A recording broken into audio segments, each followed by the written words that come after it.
Bonjour mes frères et mes sœurs. Pourquoi sommes-nous dans l'Église? Comment sommes-nous arrivés dans l'Église? Qui est-ce qui nous a appelés? Était-ce notre propre choix? Ou est-ce Dieu qui nous a appelés?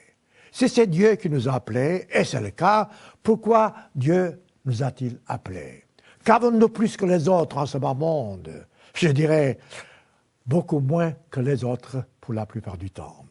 Mais pourquoi Dieu nous a-t-il choisis? Nous, pas les autres. Nous ne sommes pas meilleurs, nous le savons. Nous sommes moins talentueux, nous le savons d'une façon générale. Mais c'est Dieu qui nous a choisis. Pourquoi nous a-t-il choisis? Parce qu'il a vu en nous quelque chose qu'il pourrait vraiment employer et parce que nous avions, nous, l'étoffe nécessaire pour faire le travail qu'il avait en tête. C'est ça. Nous sommes dans l'Église car nous avons une mission à accomplir sous le Christ. Cette mission est de proclamer l'Évangile, de prêcher la vérité, de dire à tous qu'il y a un espoir pour l'humanité entière. Voyez-vous, nous vivons dans un monde triste, un monde qui s'est éloigné de Dieu dès le commencement, dès les premiers couples. Donc, ce monde, en s'éloignant du Christ, de Dieu, est devenu un endroit mauvais à vivre.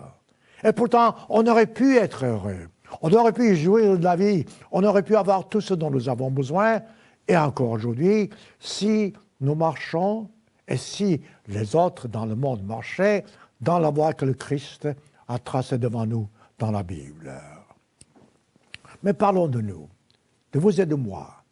Nous étions dans le monde, nous avions nos propres religions, mettons, nos propres croyances, et voilà qu'un jour, Dieu nous a ouvert l'esprit, nous avons commencé à penser, à comprendre, et nous avons accepté l'appel de Dieu. Nous nous sommes fait baptiser, nous avons reçu le Saint-Esprit. Au début, nous étions tout enthousiasmés. Pour nous, il n'y avait rien d'autre qui comptait, l'Église. Tout intérêt était secondaire à l'Église. C'est juste, c'est ainsi que ça doit être jusqu'au bout. Notre premier amour, c'était l'Église, c'était Dieu. Mais qu'est-ce qui est arrivé? Certains d'entre nous, nous avons perdu cet enthousiasme. Nous avons perdu ce zèle. Nous avons perdu cet amour.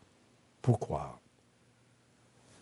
En fin de compte, ceux qui ont perdu cet amour, ceux qui ont perdu l'Esprit de Dieu, pour ainsi dire, ont quitté l'Église. La question importante que je vous pose aujourd'hui, vous, allez-vous aussi quitter l'Église? Si tel est le cas, pour quelle raison? C'est important. Voyez-vous, les gens qui ont quitté l'Église étaient tout aussi sincères que vous, tout aussi convaincus que vous, tout aussi enthousiasmés que vous au début. Mais quelque chose est arrivé. Quoi? Le savez-vous? Revenons au commencement. C'est Dieu qui nous appelle. Lorsque Dieu nous appelle, il nous donne la force nécessaire, l'intérêt nécessaire, la compréhension nécessaire pour pouvoir avancer dans le bon chemin. Dieu nous appelle, mais il y a un autre pouvoir, une autre puissance, Satan le diable, qui agit par la permission divine pour nous séduire. Alors il y a une sorte de concurrence, je dirais, entre guillemets, entre Dieu, qui peut faire toutes choses, et Satan, le séducteur, qui est le séducteur, qui a pour but de nous détruire. Satan veut que nous soyons détruits, car Satan ne veut pas que nous entrions dans le royaume de Dieu pour être membres de la famille divine. Alors, je vous pose la question. Avez-vous jamais pris le temps pour voir comment Satan vous séduit ou comment il séduit les autres de par le monde? Il nous fera succomber. Il veut absolument que nous succombions. Il fera tout. Mais Dieu fera aussi tout pour vous protéger. Il y a donc, en quelque sorte, d'une part, une protection, d'autre part, une attaque. Mais qu'est-ce que c'est qui nous fait succomber? Qu'est-ce que c'est qui nous fait vraiment nous détourner de Dieu, nous détourner de l'Église où Dieu nous a entrés? La réponse est simple. Le péché. C'est quoi le péché? Le péché, c'est la transgression des lois divines. Pourquoi n'aimons-nous pas les lois divines? Qu'est-ce qu'il y a de mal ou de mauvais à aimer notre prochain, à ne pas mentir, à ne pas voler, à ne pas commettre l'adultère? Qu'est-ce qu'il y a de mal à tout cela? Mais voyez-vous, l'esprit de l'homme, sous l'influence de Satan, cherche à se plaire à lui-même. Tout ce qui est charnel, tout ce qui nous plaît à notre sens physique, je dirais, c'est cela sur lequel Satan met l'accent. Notez ce que Ésaïe dit dans son... Notez ce que Ésaïe dit dans Ésaïe, chapitre 59, versets 1 à 2, je cite, « La main de l'Éternel n'est pas très courte pour sauver. » Voyez-vous, c'est clair. Dieu peut nous sauver. Et son oreille n'est pas trop dure pour entendre. Vous savez, on voudrait parfois avoir une oreille qui nous entende. Et voilà que Dieu est toujours là. Dieu veut nous sauver. Dieu veut nous entendre. Et Ésaïe continue au verset 2, chapitre 59. « Mais ce sont vos crimes qui mettent une séparation entre vous et votre Dieu. » C'est quoi les crimes?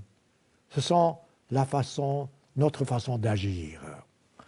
Et Ésaïe dit, ce sont vos péchés, ce sont nos péchés, les vôtres et les miens, ce sont vos péchés qui vous cachent sa face et l'empêchent de vous écouter. C'est très simple. Ce sont nos péchés qui cachent la face de l'Éternel et qui empêchent Dieu de nous écouter. Je vous pose la question, une question très importante. Que faites-vous pour lutter contre les tentations de Satan?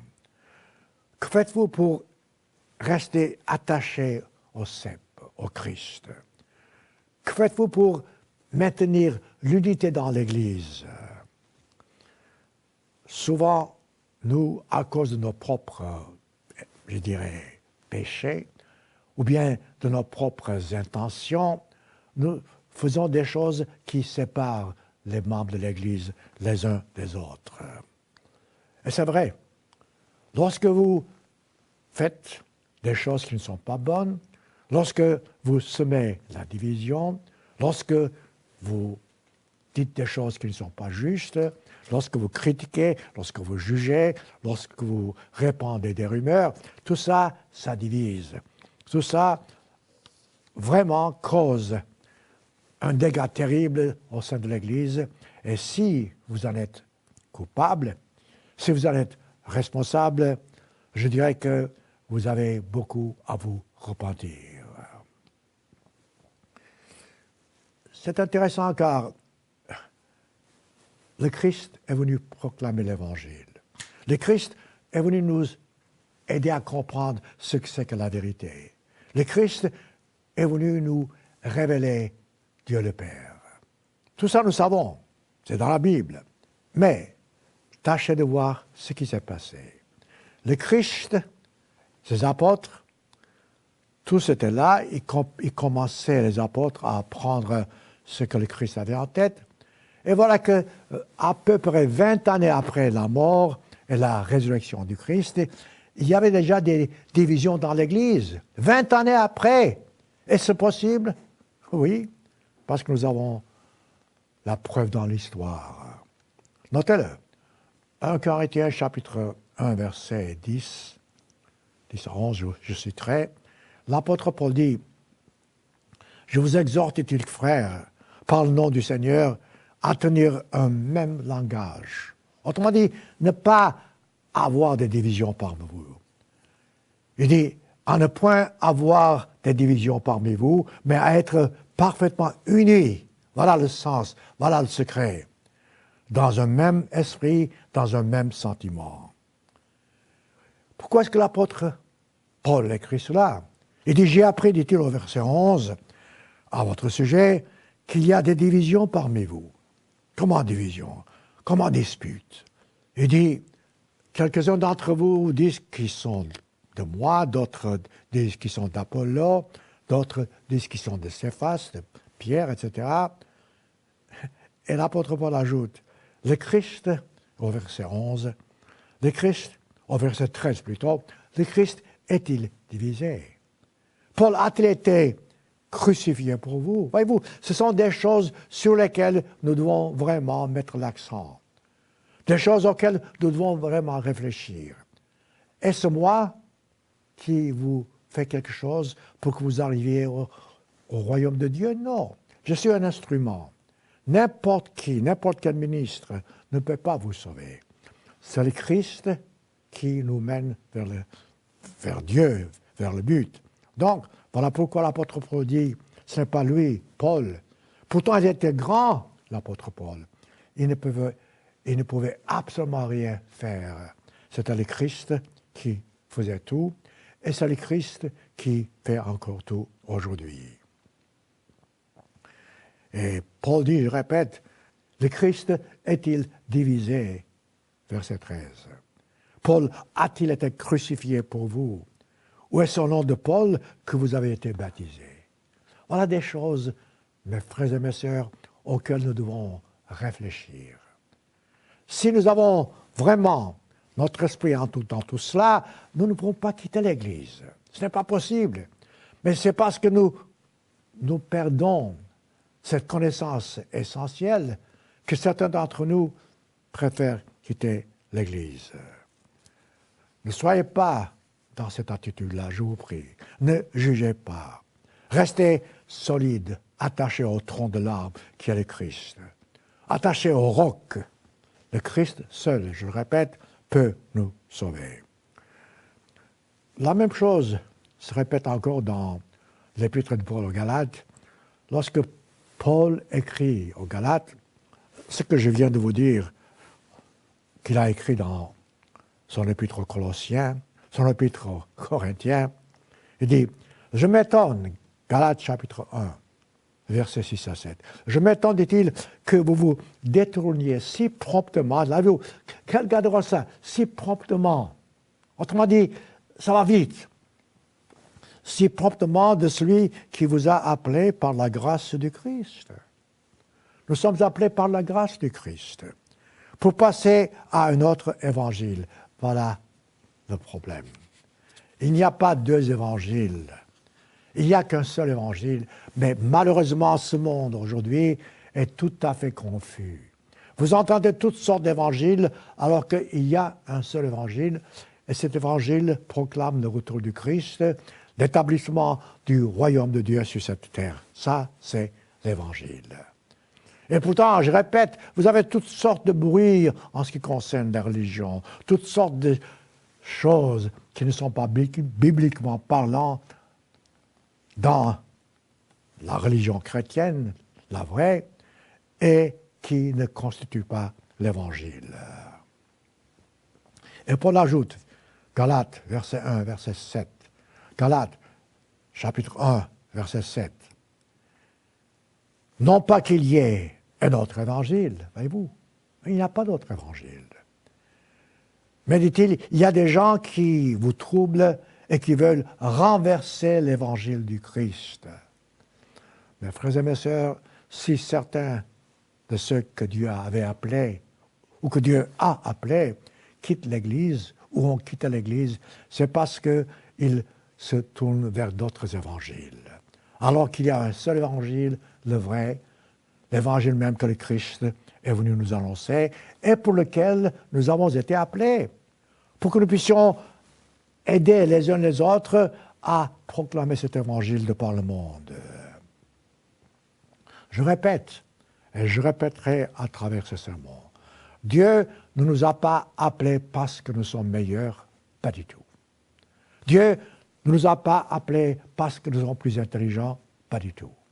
Dieu nous a appelés parce que nous sommes les plus faibles du monde, si vous voulez, mais parce que nous voulons le servir. Nous voulons faire notre part. Malheureusement, certains d'entre nous oublient cela. Certains d'entre nous, nous sommes dans l'Église depuis 20, 30, 40 ans. D'autres sont nouveaux. Mais à l'époque de l'apôtre Paul, lorsque l'apôtre Paul écrivait ses épîtres, il a dit aux Corinthiens une vérité qui s'applique encore à nous aujourd'hui. Notez-le. 1 Corinthiens chapitre 3, et je prends le verset 2, il parle maintenant à ceux que Dieu avait appelés, qui étaient membres de l'Église de Dieu. Il dit, je vous ai donné du lait, et non pas de la nourriture solide, dit-il, au verset 2, 1 Corinthiens 3. Car, dit-il, vous ne pouviez pas la supporter. Ils n'étaient pas encore prêts.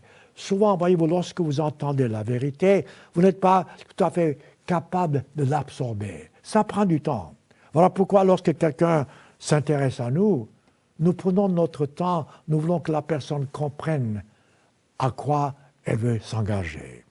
Mais Paul dit ceci.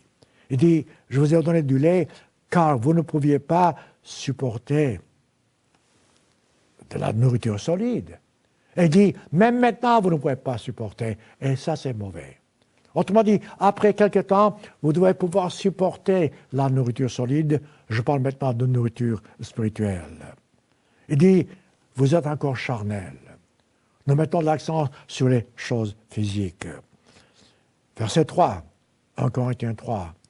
Vous êtes, parmi vous, dit-il, il y a de la jalousie, des disputes. Ne marchez-vous pas, dit-il, selon l'homme, selon la convoitise humaine. Et comment est-ce qu'ils se comportaient? Ils étaient membres de l'Église. Regardez voir comment l'apôtre Paul explique. Il dit, quelqu'un d'entre vous dit, moi je suis de Paul, un autre, moi d'Apollo. Et Paul dit, qu'est-ce que Paul? Qu'est-ce que Apollo? Ce sont des serviteurs. Et il dit, j'ai planté, Paul a planté, Apollo a arrosé, mais Dieu a fait croître. C'est ça qui compte. C'est celui qui fait croître qui compte. Le reste n'est pas grand-chose. En sorte que, dit-il, celui qui a planté n'est rien, mais c'est celui qui a arrosé n'est rien, mais c'est Dieu qui fait croître et c'est tout. Je paraphrase. Lisez cela vous-même. Il dit, nous sommes des ouvriers avec Dieu. Rappelez-vous cette phrase. Nous sommes des ouvriers avec Dieu. Un ouvrier n'est pas le patron. Donc, nous faisons ce que le patron nous dit. Le patron, c'est le Christ. Vous êtes, dit-il, le champ de Dieu, l'édifice de Dieu. Ce sont de belles paroles. Si nous avions tous réfléchi à cela dès le commencement, certains d'entre nous n'auraient pas quitté l'Église. Et vous-même, si vous vous accrochez à cela, vous ne quitterez pas l'Église. Ce n'est pas possible. Alors, je vous pose la question. Comment travaillez-vous au sein de l'Église? Comment est-ce que vous faites vos devoirs? Quelles sont vos responsabilités? Certainement, dans l'Église, comme dans toute entreprise, mettons, commerciale, il y a des gens qui ont des postes différents. Dans l'Église, il y a des postes différents. Il se peut que vous ayez moins de responsabilités que vous auriez souhaité. C'est possible. Il aurait que on ne vous confie pas des choses que vous auriez pu faire mieux que les autres. Ça n'a pas d'importance. C'est le Christ qui est le chef. Si vous mettez, l'accent, vos pensées, votre espoir sur le Christ, tôt ou tard, les choses changeront. Pourquoi sommes-nous dans l'Église parfois dans une mauvaise attitude? Quels sont nos rapports les uns avec les autres? Notez ce que l'apôtre Jean déclare dans 1 Jean, chapitre 1, verset 3. Il dit,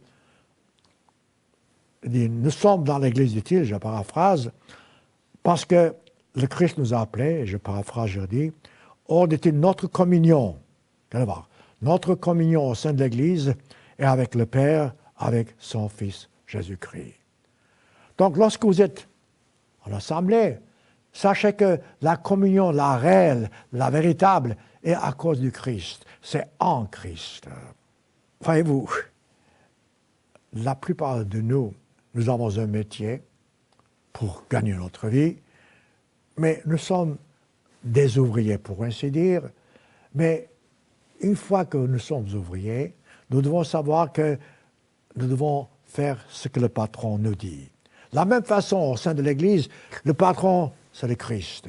Laissez-le vous dire ce que vous devez faire. Et si vraiment vous y croyez, vous verrez que vous réussiriez et que vous aurez tellement plaisir de servir le Christ parce que le Christ ne fait jamais de faute. C'est quoi un ouvrier? Un ouvrier fait ce que le patron lui dit de faire. D'une façon générale, le patron sait mieux que l'ouvrier. Notez comment l'apôtre Paul explique cela une fois encore, cette fois-ci dans Éphésiens chapitre 6, lorsqu'il parle justement du rapport entre l'ouvrier et le patron. Verset 5, Éphésiens 6. Serviteurs, dit-il, obéissez à vos maîtres. Comme je dis, la plupart d'entre nous, nous travaillons dans le monde. Il dit, à vos maîtres selon la chair, donc dans le monde, avec crainte et tremblement, dans la simplicité de votre cœur, comme au Christ. Voilà le secret. Si même vous avez un patron qui est méchant, qui vous fait du tort, travaillez pour lui comme si vous travailliez pour le Christ. C'est encore là le secret. Verset 6, Éphésiens 6. Non pas, dit-il, seulement sous leurs yeux, pour plaire aux hommes, mais comme des serviteurs du Christ. Voyez-vous, ça revient. Qui font de bon cœur la volonté de Dieu. Servez-les, dit-il, avec empressement, comme servant le Christ. C'est toujours la même histoire. Si vous considérez que le Christ est le chef, et que si le Christ vous guide, dans ce cas-là, même si votre patron humain n'est pas juste, travaillez pour ce patron humain comme si vous travailliez pour le Christ. Vous verrez la différence. Ça ne sera pas peut-être du jour au lendemain, non. Mais ça n'a pas d'importance. Soyez patients. Je sais que ce que je vous dis, ce n'est pas facile. Pour nous tous, quand nous sommes charnels, nous sommes humains. Mais soyez patients. La patience, c'est l'une des vertus de l'Esprit de Dieu. Donc, priez, soyez patients, faites votre devoir. En temps utile, le Christ interviendra.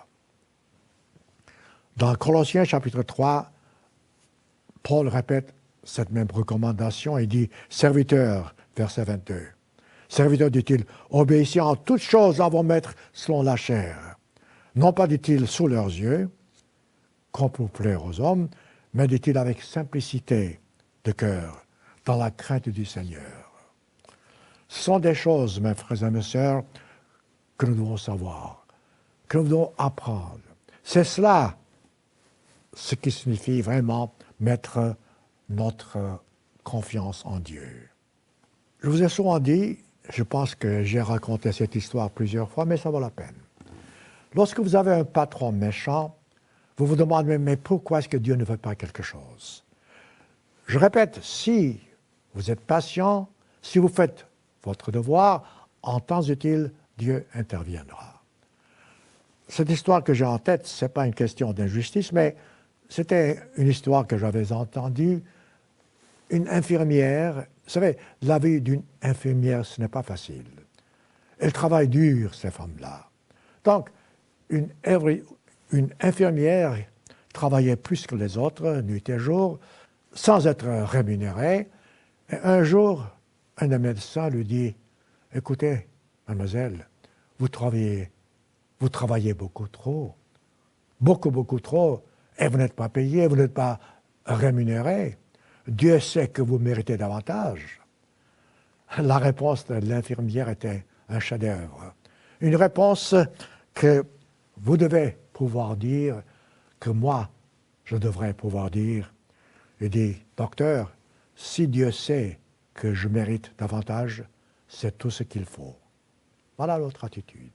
Donc, qui que soit votre patron, quelle que soit son attitude, si Dieu sait que vous méritez davantage, c'est tout ce qui compte. Mais malheureusement, nous sommes trop charnels. Nous sommes trop égoïstes. Nous avons cette jalousie. Nous avons cet esprit qui voit ce qui n'est pas juste et nous y mettons de l'accent. Mes frères et mes sœurs, servez le Christ. Même si Satan met des bâtons dans les roues. Ne quittez jamais l'Église. Quelles que soient les excuses que vous avez, quels que soient vos propres raisonnements, restez attachés au tronc. Le Christ, dans le Sermon sur la montagne, nous décrit l'attitude chrétienne. Prenez le temps de lire ce Sermon sur la montagne. J'ai fait plusieurs sermons à ce sujet. Par exemple, juste pour voir quelques petites idées, regardez ce qu'il dit dans Matthieu 6, versets 1 à 5. Matthieu 6, 1 à 5. Il dit, gardez-vous de pratiquer votre justice devant les hommes. Là encore, une autre façon d'expliquer ce qu'est le christianisme. Vous n'êtes pas chrétien parce que vous voulez montrer aux autres que vous êtes chrétien. Non. Il dit, c'est pas ainsi que vous devez pratiquer votre religion. C'est pas pour être vu. Autrement, dit-il, vous n'aurez pas de récompense de la part de votre Père. Au verset 2, Matthieu 6, il dit, lorsque vous faites une aumône quelconque, ne sonnez pas de la trompette. Autrement dit, ne faites pas pour être vu. Je connais beaucoup de gens qui donnent beaucoup pour les pauvres ou bien aux pauvres parce qu'ils veulent être vus. Les Christ dit non, c'est pas ça. Ce sont des hypocrites, dit-il. Ou bien des gens qui sont dans les synagogues, qui font de longues prières, je ne sais pas quoi. Ils se glorifient eux-mêmes, dit-il. Je paraphrase. Ils ont leur récompense. Je répète, prenez votre temps. Lisez le Sermon sur la montagne. Vous avez lu, d'accord, relisez. Il y a des gens qui disent, oh, moi j'ai vu la Bible, j'ai lu la Bible plusieurs fois, d'accord. Mais ce n'est pas une question de lire la Bible, c'est d'étudier la Bible. C'est, plus vous étudiez la Bible, plus vous y trouvez des choses, des perles que vous n'aviez jamais auparavant remarquées. Et le Christ dit au verset 3, toujours Matthieu 6, quand tu fais l'aumône utile, quand tu fais de la charité, que ta main gauche ne sache pas ce que fait ta droite. Voilà encore un autre secret. Dieu verra, Dieu voit tout. Ce que vous faites dans le secret, Dieu le voit et Dieu vous récompensera. La même chose avec la prière. Voyez-vous, là encore, parfois nous prions seuls dans une pièce isolée, c'est très bien. Parfois nous sommes en compagnie avec d'autres personnes et nous prions en compagnie. Pas de problème. Mais soyez sûr que vous ne faites pas ce que le Christ dit ici. Il dit, lorsque vous priez, verset 5, ne soyez pas comme des hypocrites. Notez ce mot hypocrite.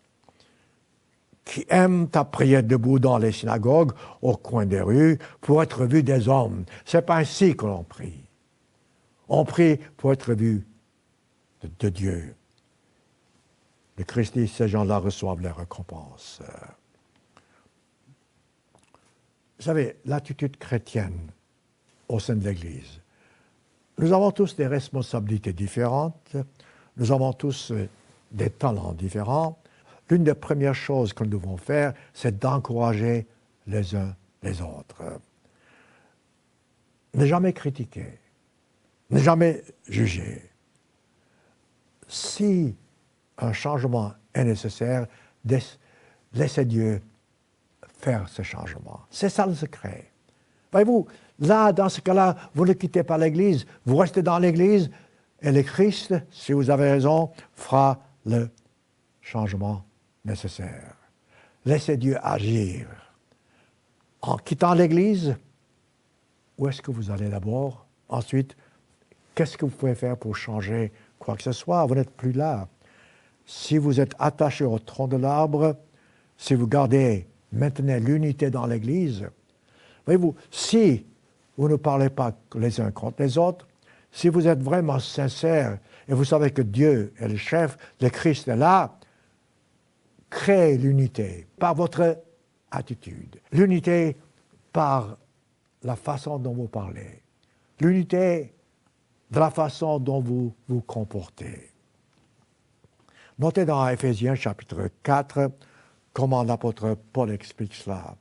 L'apôtre Paul a beaucoup eu de souffrance, mais l'apôtre Paul a aussi beaucoup appris. Voilà pourquoi ce qu'il écrit dans ses épîtres sous l'inspiration divine, cela nous aide à comprendre comment être un meilleur chrétien. C'est l'attitude chrétienne dont l'apôtre Paul parle. Il dit au verset 1, Éphésiens 4, « Je vous exhorte », autrement dit, je vous encourage. Il dit, moi le prisonnier. À cette époque-là, Paul était vraiment prisonnier, mais même en prison, il nous écrit pour nous encourager. Il dit, en toute humilité et douceur, avec patience, à supporter les uns les autres. Regardez voir cette exhortation. Humilité, patience, supporter les uns les autres. Et dit-il, en supportant les uns les autres avec amour, avec charité. Le mot charité, amour sont synonymes. En vous efforçant de conserver, verset 3, Éphésiens 4, l'unité de l'esprit par le lien de la paix. Avez-vous entendu cela?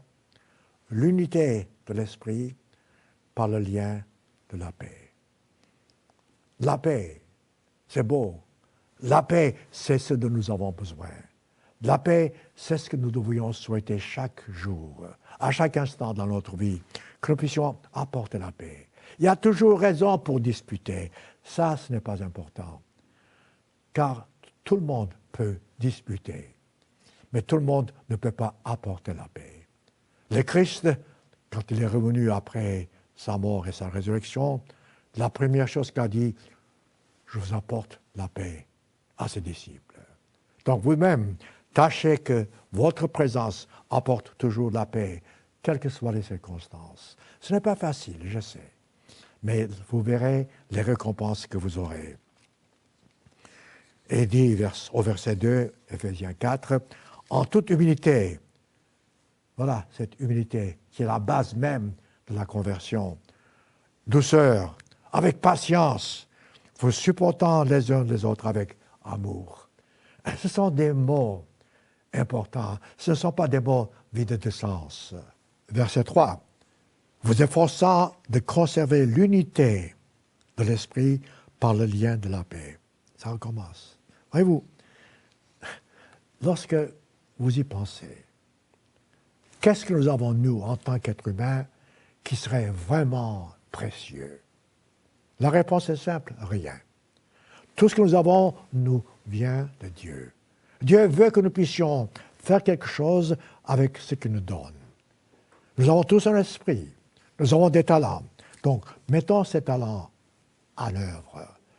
Ayons notre esprit faire son travail sous l'influence de Christ à faire le bien autour de nous. Et Paul dit, il y a un seul corps, un seul esprit. Comme aussi vous avez été appelés, dit-il, à une seule espérance par votre vocation. Voilà. Si nous avions cette compréhension, il n'y aurait pas des gens qui quitteraient l'Église. Et Paul ajoute au verset 5, il y a un seul Dieu, il y a un seul Seigneur, il y a un seul baptême, autrement dit, même la façon d'être chrétien, il n'y a qu'une seule façon. Le repentir, le baptême, la réception du Saint-Esprit. Un seul Dieu, dit-il, qui est le Père de tous, afin que, dit-il, nous, verset 14, afin que nous, dit-il, ne soyons plus des enfants flottants et emportés par le vent, dit-il, mais des enfants professant la vérité, au verset 15. Lisez le reste. Autrement dit, je vous donne des points saillants. Rappelez-vous que l'Église est le corps du Christ. Le Christ, c'est le chef. Le Christ, c'est l'Esprit. Le Christ, c'est celui qui guide le corps, c'est-à-dire l'Église. Dans l'Église, normalement, il y a des postes différents, comme je viens vous dire. Dans l'Église, il y a des responsabilités différentes. Certains sont ministres, d'autres sont diacres, d'autres sont... Ils servent à leur façon. Autrement dit, ce que Dieu vous confie en tant que tâche, en tant que travail, faites-le de votre mieux. Nous sommes là pour servir, nous sommes là pour maintenir l'unité dans l'Église. Lorsque vous entendez un sermon, ne dites pas « Oh, je l'ai déjà entendu ». C'est possible. Un sermon, c'est quoi? Un sermon, c'est ce que la Bible dit. Et ensuite, nous l'expliquons, et nous l'expliquons de façon à ce que vous puissiez comprendre. Mais ce ne sera pas des choses nouvelles dans tous les sens. Ce sera une nouvelle façon de compréhension. Donc, écoutez les sermons avec attention. Ne dites pas « je le sais déjà ». Je peux entendre 100 fois un sermon sur la foi, ou bien l'espoir, ou l'amour, et si je fais attention, chaque fois, j'y découvrirai un point nouveau. Ça, c'est le secret. De la même façon, lorsque vous étudiez la Bible, il se peut que vous ayez lu la Bible des dizaines de fois, c'est possible. Et c'est juste. Mais chaque fois que vous y lisez des mots, des choses comme ça, si vous faites attention, vous trouverez une petite nuance. C'est la beauté même, je dirais, de l'étude de la Bible. Que les sermons que vous entendez ne soient pas une routine pour vous. Ne dites pas « je le sais », car si vous dites « je le sais », c'est que vous ne savez pas. Et c'est vrai. Ne souffrez pas de la propre justice. Donc écoutez les sermons, écoutez ce que nous disons, lisez ce que nous lisons, toujours sous l'inspiration de Dieu, et vous verrez comment votre vie changera. Comment vous ferez des progrès chaque jour de plus en plus, et comment vous serez solide dans l'Église. Vous ne quitterez pas l'Église. Si vous écoutez les sermons comme vous devriez les écouter, vous ne pouvez pas vraiment quitter l'Église. Regardez voir nos ancêtres. Ils avaient Dieu qui les guidait. Dieu les a fait sortir de l'Égypte parce qu'ils criaient, ils demandaient à Dieu d'avoir de la compassion. Dieu a eu de la compassion. Et qu'est-ce qu'ils ont fait? Ils n'ont pas continué. Pourquoi? Parce qu'ils ont détourné leurs yeux de la colonne de nuée que Dieu avait mise devant eux. À cette époque-là, voyez-vous, ils n'avaient pas l'Esprit de Dieu. L'Esprit de Dieu n'était pas encore descendu. Donc Dieu a donné à ce peuple, à nos ancêtres, en tant que signe, une nuée. Exode chapitre 13, verset 21. Exode 13, 21. L'Éternel allait devant eux le jour dans une colonne de nuée. Pourquoi? Pour les guider dans leur chemin. Et la nuit, dans une colonne de feu, pour les éclairer, afin qu'ils marchassent jour et nuit. Regardez voir, c'est beau. Et lorsque vous comprenez cela, vous verrez l'amour de Dieu, parce que Dieu ne voulait pas abandonner son peuple. La Bible ajoute au verset 22, « La colonne de nuée ne se retirait point de devant le peuple pendant le jour, ni la colonne de feu pendant la nuit. » Pourquoi? Parce que Dieu les aimait. Dieu les conduisait au pays promis. Ont-ils cru à Dieu? Non. Ils ont détourné leurs yeux, ils n'ont pas vu la colonne, ils voyaient les autres nations qui jouissaient des plaisirs charnels, ils voulaient être comme eux. Aujourd'hui, nous n'avons pas cette nuée devant nous. Certaines personnes voudraient avoir une nuée. Vous n'avez pas besoin de nuée, ni le jour, ni la nuit. Aujourd'hui, nous avons l'Esprit de Dieu, après notre baptême, qui est toujours en permanence avec nous, qui nous guide toujours en permanence dans le chemin que nous suivons. Donc, si nos ancêtres n'ont pas pu réussir à entrer dans le pays promis parce qu'ils ont détourné leurs yeux du but, parce qu'ils n'ont pas vu la nuée. Aujourd'hui, si certains d'entre nous, nous nous détournons de Dieu, c'est parce que nous jugeons, c'est parce que nous critiquons, c'est parce que nous ne voyons pas la présence de Dieu dans les décisions prises au sein de l'Église.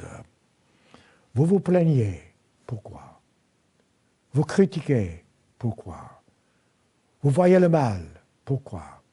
Avez-vous vraiment les yeux dont vous avez besoin pour voir la présence du Christ? Si vous voyez des choses autour de vous dans l'Église qui ne sont pas justes, qu'est-ce que vous faites pour changer? Vous-même. C'est ça le secret, changez vous-même. Êtes-vous toujours bon? Êtes-vous toujours joyeux? Êtes-vous toujours en paix? Êtes-vous toujours quelqu'un que les gens voudraient voir, voudraient consulter, voudraient parler avec? Car on a tous besoin les uns des autres. Soyez donc des gens qui apportent la paix, qui ne jugent pas. Si, je répète et je répéterai, il y a besoin de changement, laissez Dieu faire les choses, laissez le Christ agir. Ce sont je dirais, des conseils que tous les ministres vous donnent, dans tous les sermons que je fais, dans les émissions radiophoniques que je fais, dans les conférences publiques que j'ai faites, je donne toujours le même principe. Laissez le Christ agir. Soyez sûr que vous-même, vous faites votre part. Je sais qu'il y a toujours lieu, il y a toujours besoin d'un changement, d'accord, mais que le changement se fasse par le Christ à sa façon et non pas par vous à votre façon. Ce n'est pas toujours facile. Ça sera facile si vous avez les yeux sur le Christ. Ça sera facile si vous ne prenez pas un sermon ou bien une étude biblique ou bien une prière en tant que routine. La routine, c'est ce qui vous détruit. Et Satan voudrait que vous pensiez à sa façon, c'est-à-dire routine, en disant « Oh, c'est pas vrai », comme il a fait au premier couple. Il dit « Dieu vous cache quelque chose ». Mes frères et mes sœurs, vous savez fort bien, Dieu ne vous cache rien. C'est parfois nous avons les yeux fermés. Nous écoutons d'une oreille. Ou alors, nous voulons que les autres fassent leur part avant que nous fassions la nôtre. Ça, ce n'est pas une excuse. L'apôtre Jacques écrit dans son épître chapitre 1, versets 22 à 25, il dit « Mettez en pratique, voyez-vous, mettre en pratique, vivre la parole. Ne vous bornez pas à l'écouter en vous trompant vous-même par de faux raisonnements. Car si vous écoutez seulement et vous ne mettez pas en pratique, donc l'apôtre Jacques dit, eh bien, vous vous trompez. Si quelqu'un, verset 23, écoute la parole et ne la met pas en pratique, il est semblable à un homme qui regarde dans un miroir son visage naturel. Avez-vous jamais fait ça? Moi, vous savez, de temps en temps, je m'amuse, je me regarde dans un miroir, puis après, je change de position, je ne suis plus dans le miroir. Alors, est-ce que je n'existe plus? Si. C'est seulement que j'ai changé de place. Donc, si vous voulez être dans le miroir où vous pouvez vous voir vous-même, soyez dans le miroir du Christ, la Bible. Comme ça, vous verrez toujours comme vous êtes. Il dit, si quelqu'un, dit-il, regarde dans le miroir, son visage, et si, après s'être regardé, s'en va, autrement dit, il s'écarte, comme je viens de vous dire, oublie aussitôt quel il était, alors, à quoi cela sert? Au verset 25, Jacques 1, méditez celui qui aura plongé les regards, et c'est ça qui compte, dans la loi parfaite. C'est quoi la loi parfaite? Ce sont les lois dans la Bible. Principalement les 10 commandements. Je dis principalement parce que les autres lois sont toujours aussi valables. Il dit, dans la loi parfaite, la loi de la liberté. La loi de la liberté. Combien de gens y a-t-il dans ce bas monde qui regarde les lois divines en tant que loi de la liberté et qui aura persévéré n'étant pas un auditeur oublieux. Ça, c'est un autre secret. Nous savons, mais nous oublions. Nous savons et nous ne faisons pas attention. Mes frères et mes sœurs, lorsque vous connaissez une chose, ne l'oubliez pas si c'est quelque chose que Dieu veut que vous vous rappeliez. Mais se mettant, dit-il, à l'œuvre, celui-là sera heureux dans son activité. Ce sont des conseils simples et difficiles en même temps. Simples car nous laissons le Christ agir.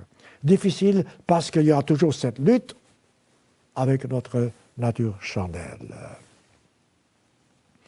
Nous sommes tous entrés dans l'Église à des moments différents, et c'est normal.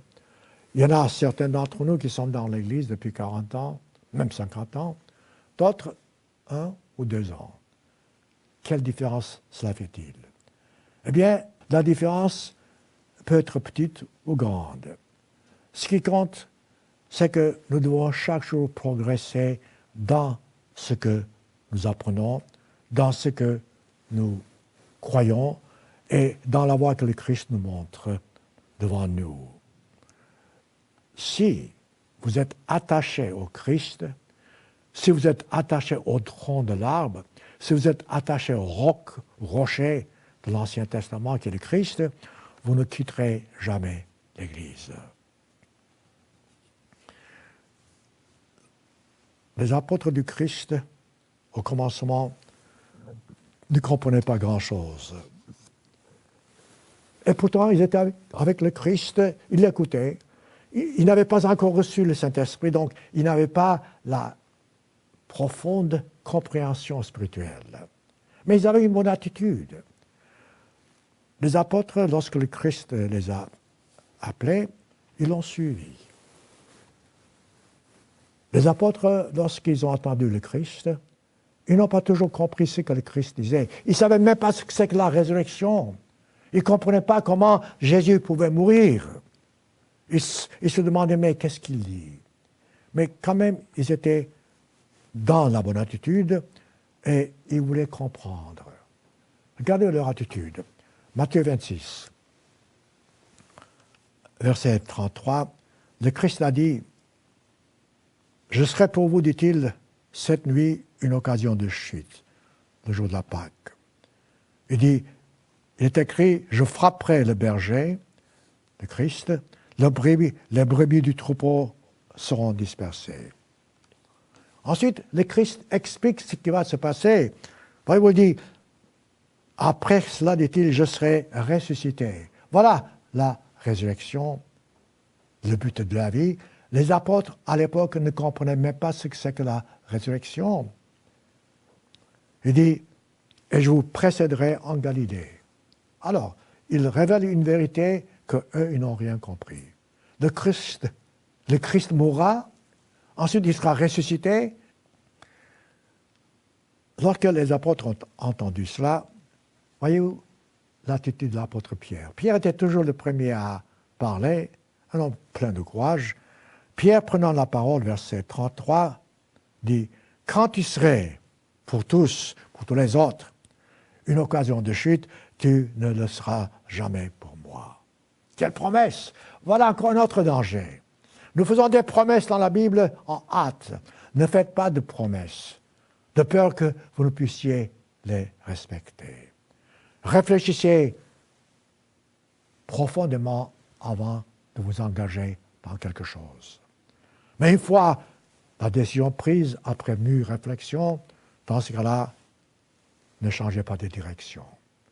Ici, Pierre avait la bonne attitude. Franchement, il entendait ce qu'il disait. Il ne serait jamais, le Christ ne serait jamais pour lui une occasion de chute. Le Christ, lorsqu'il a entendu Pierre lui dire qu'il ne quitterait jamais le Christ, il dit à Pierre, « Je te dis, dit-il à Pierre, cette nuit même, avant que le coq chante, tu me renieras 3 fois. » Le Christ savait. Pierre n'y croyait pas. Parce que Pierre aimait le Christ. Pierre était sûr de lui-même. Il est sûr de lui-même en ce qui concerne la compréhension charnelle, physique, et non pas spirituelle, parce qu'il n'avait pas l'Esprit de Dieu. Mais il avait la bonne attitude. Pierre, en entendant cela, au verset 35, dit « Quand il me faudrait mourir avec toi », c'est bon de pouvoir dire ça, c'est fantastique. « Quand il me faudrait mourir avec toi, je ne te renierai pas. » Si c'était vrai, ça serait fantastique. Et c'était vrai en ce qui concerne Pierre, d'après sa façon de comprendre charnelle. Pas vraiment en réalité, parce qu'il n'avait pas de la force. Il avait la nuée, mais il n'avait pas l'Esprit de Dieu en lui-même pour avoir cette force. Voilà pourquoi il a fait cette promesse. Et le Christ savait fort bien que ça ne serait pas le cas. Verset 35, lorsque Pierre a dit que je mourrai avec toi, tous les autres disciples dirent la même chose. Tous les autres apôtres ont dit la même chose. Tiens, qu'est-ce qui s'est passé?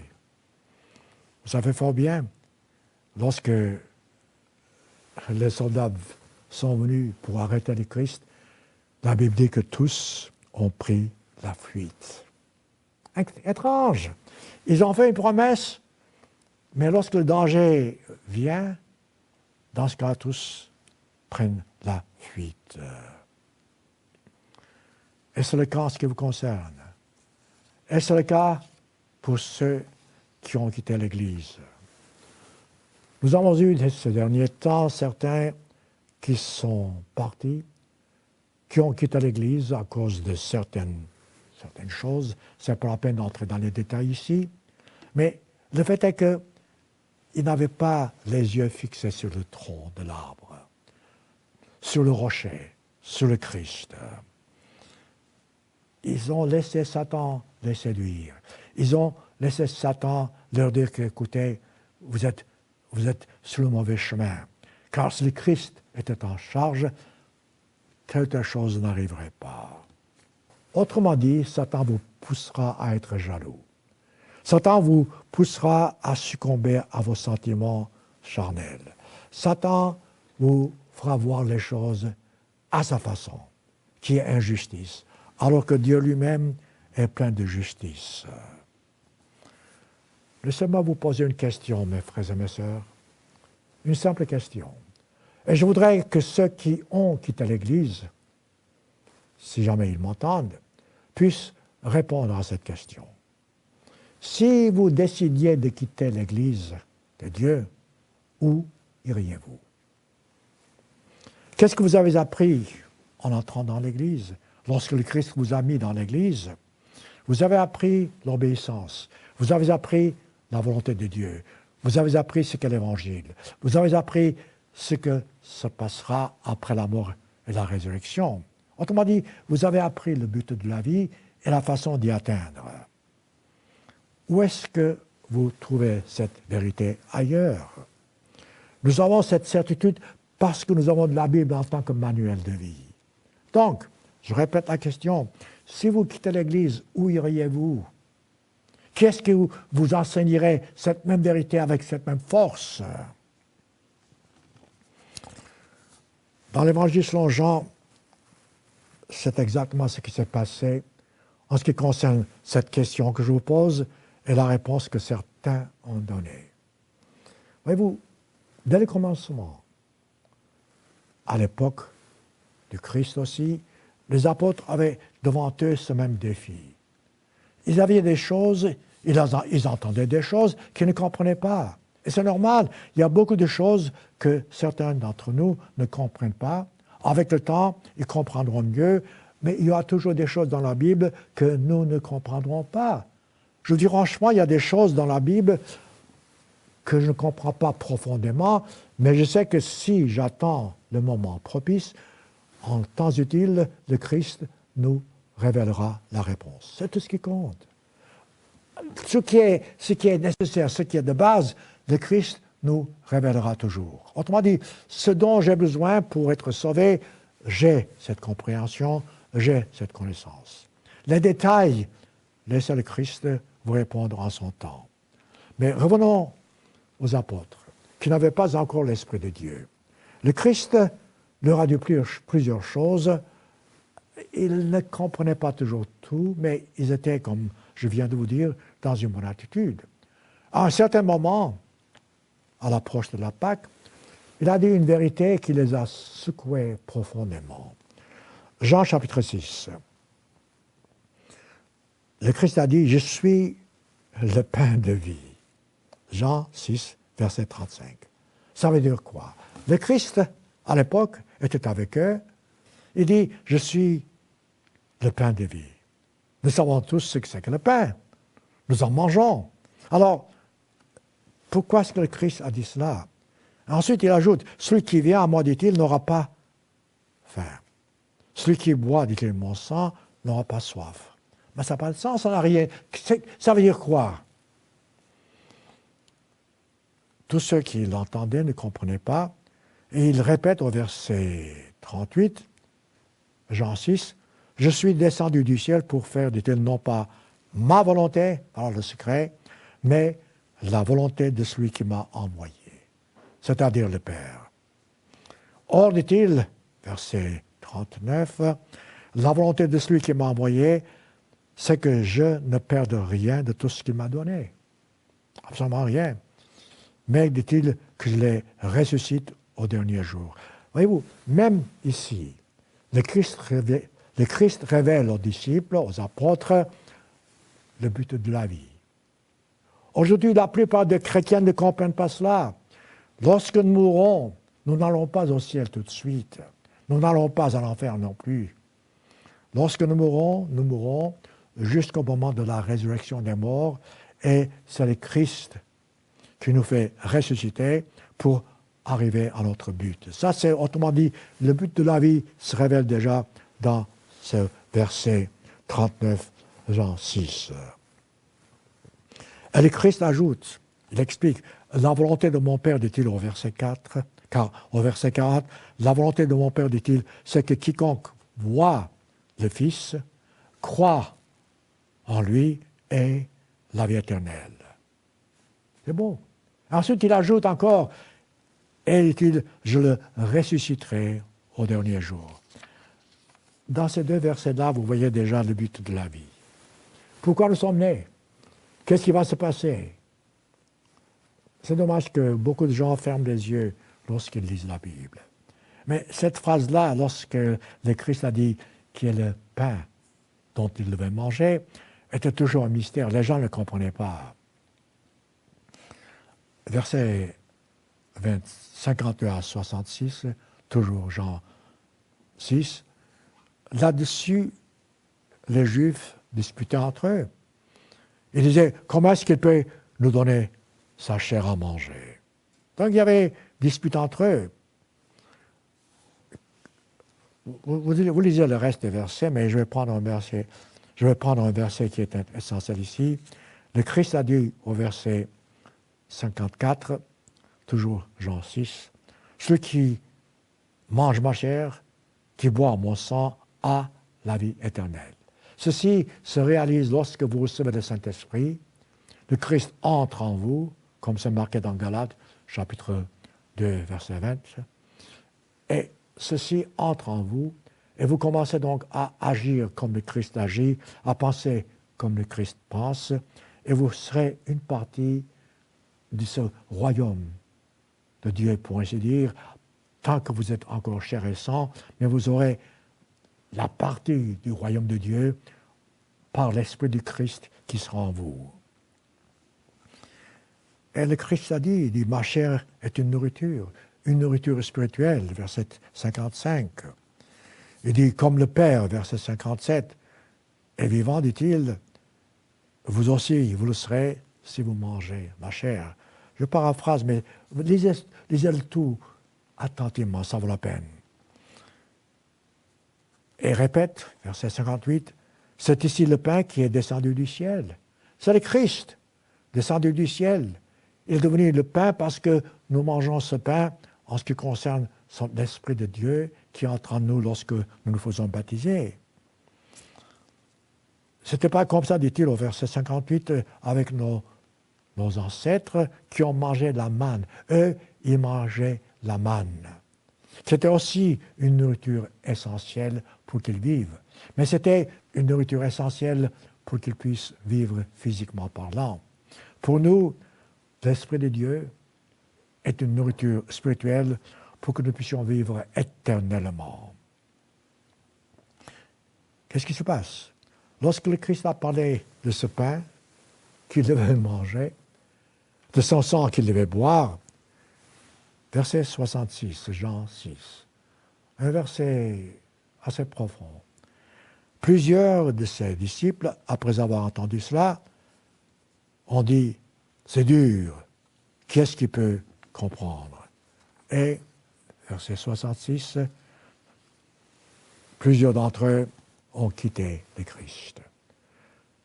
Plusieurs d'entre eux ont quitté l'Église. Comme aujourd'hui, certains quittent l'Église parce qu'il y a certaines choses qu'ils ne comprennent pas. Donc, l'histoire se répète. Si vous ne comprenez pas quelque chose, priez. Demandez à Dieu. Demandez à ses disciples, demandez aux ministres de Dieu qui pourraient vous répondre, mais ne prenez pas des décisions rapides. Ne quittez pas le Christ. Voyez-vous, lorsque certains disciples voulaient quitter le Christ, Jean 6, 66, quelle a été la question du Christ? C'est beau de voir comment le Christ répond, comment le Christ agit. Le Christ s'est tourné vers Pierre, parce que les 12 aussi étaient confus. Il dit, et vous, dit-il, ne voulez-vous pas aussi vous en aller? Il s'adressait à Pierre et en même temps aux autres apôtres. Alors, Pierre en premier a répondu, verset 68, une réponse fantastique. Une réponse qui, en elle-même, a déjà la solution, le secret. Et réfléchissez. Il dit, Seigneur, dit-il, où irions-nous? À qui irions-nous? Eh bien bon, on n'est pas d'accord, on ne comprend pas, mais où est-ce que nous irons? Où est-ce qu'on peut trouver la vérité? Il dit, à qui irions-nous? Tu as les paroles de la vie éternelle, à la base. Si vous avez cette compréhension, mes frères et mes sœurs, vous ne pouvez pas quitter l'Église. Ce n'est pas possible. Voilà donc la bonne réponse. Où irions-nous? Tu as la vérité. La vie est une lutte pour tout le monde. Cela est certain. C'est un défi.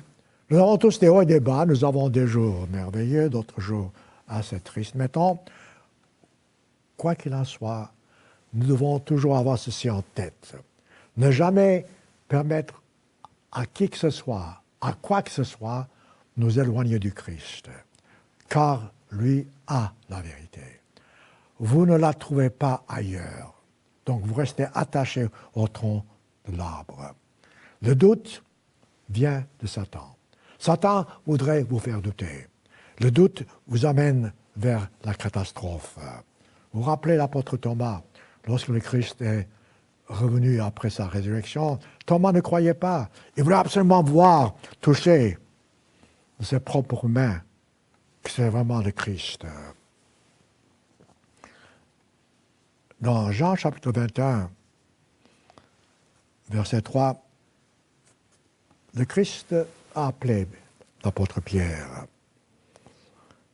Et il voulait lui parler parce que, voyez-vous, qu'est-ce qui s'est passé?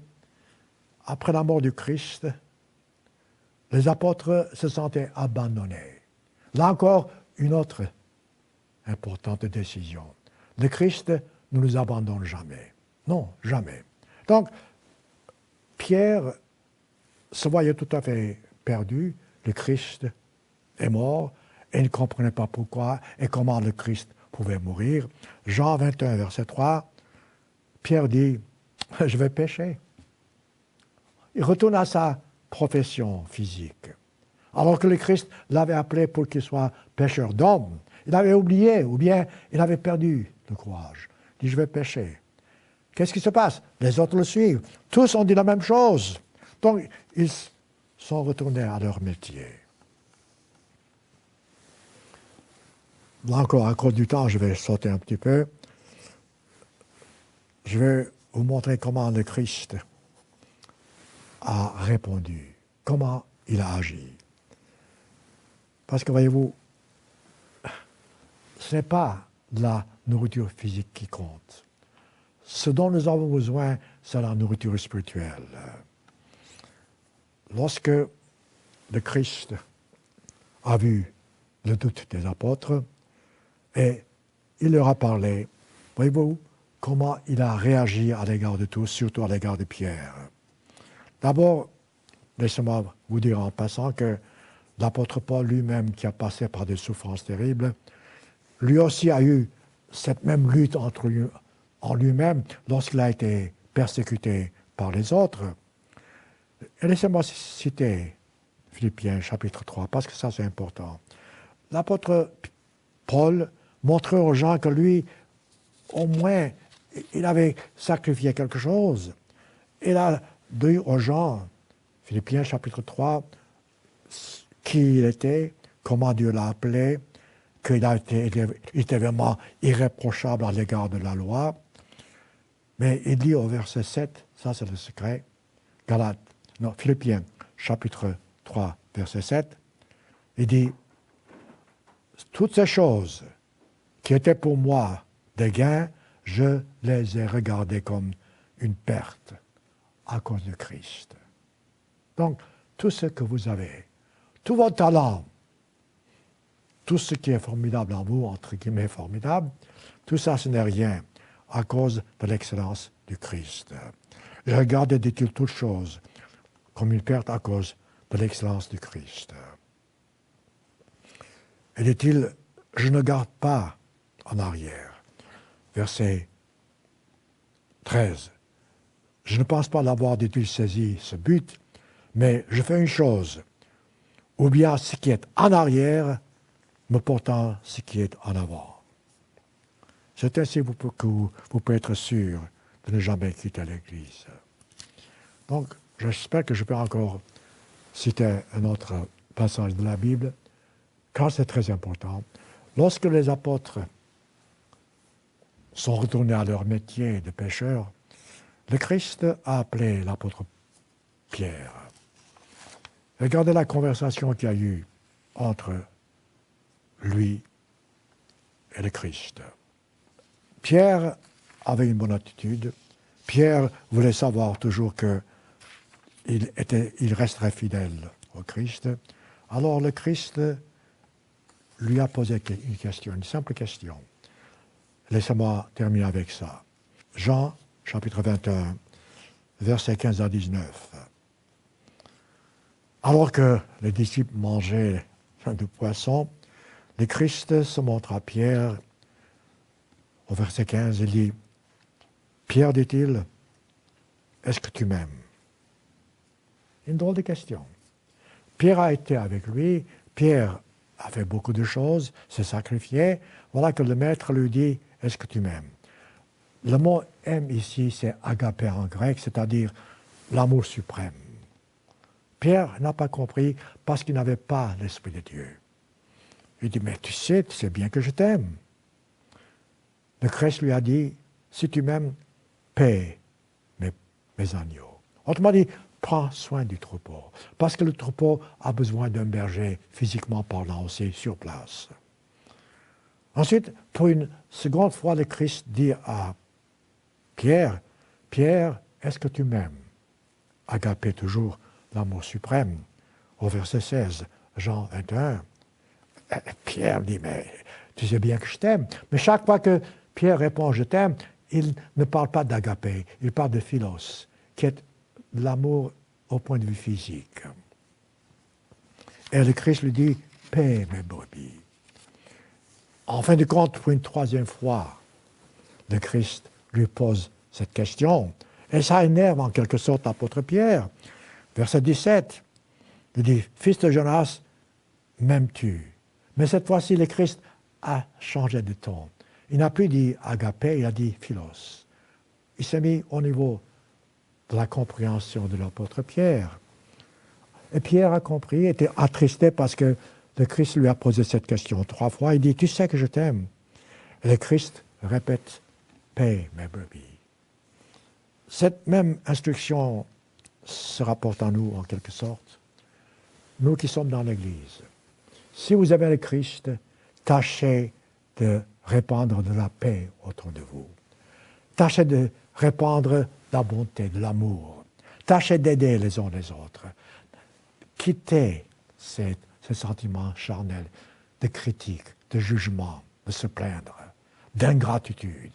Soyez reconnaissants pour tout ce que Dieu vous a donné. Soyez reconnaissants pour les sacrifices du Christ. Soyez reconnaissants de ce que Dieu vous a appelé, vous, ou moi, qui ne sommes rien, à être un jour dans son royaume.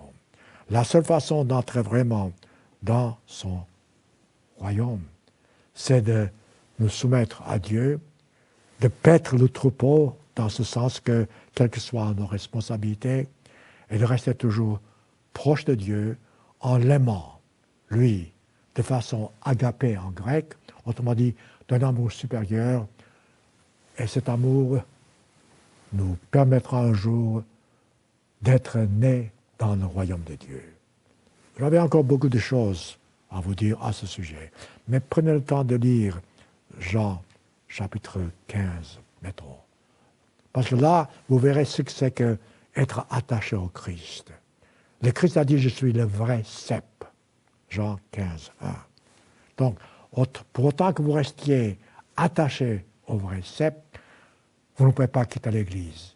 Et pour autant que vous restiez attaché au cep, Satan ne pourra jamais vous toucher. Et un jour, Dieu vous ressuscitera et vous serez dans son royaume éternellement.